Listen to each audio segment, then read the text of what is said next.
శివరాత్రి రోజు చాలా మంది దేవుణ్ణి వెతుకుతారు, కానీ శివుడు వెతికేది ఒకరిని, తనలోని అగ్నిని వెలిగించగల మనిషిని. ఆ మనిషి నువ్వేనా? ఈ రాత్రి సాధారణ రాత్రి కాదు, ఇది శివుని రాత్రి. ఇది నిద్రించే రాత్రి కాదు, మేల్కొనే రాత్రి.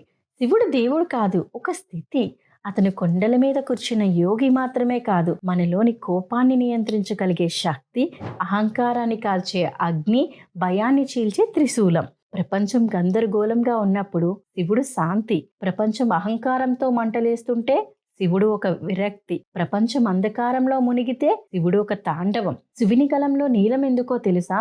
విషాన్ని తానే మింగి ప్రపంచాన్ని కాపాడే ధైర్యం. అదే శివత్వం, శివతత్వం. శివరాత్రి అంటే ఉపవాసం కాదు, ఉపశమనం. మనలోని చెడుని విడిచిపెట్టే నిర్ణయం. ఈ రాత్రి గంట మోగినప్పుడు ఒక కోరిక అడగకండి, ఒక సంకల్పం తీసుకోండి. కోపాన్ని జయిస్తాను, అహంకారాన్ని కాలుస్తాను, భయాన్ని త్రిశూలంతో ఛేదిస్తాను. శివుడు ఆలయంలో లేడు, శివుడు నీలోనే ఉన్నాడు. ఈ శివరాత్రి దేవుణ్ణి వెతకకు, నీ లోపలున్న శివుడిని మేల్కొలుపు.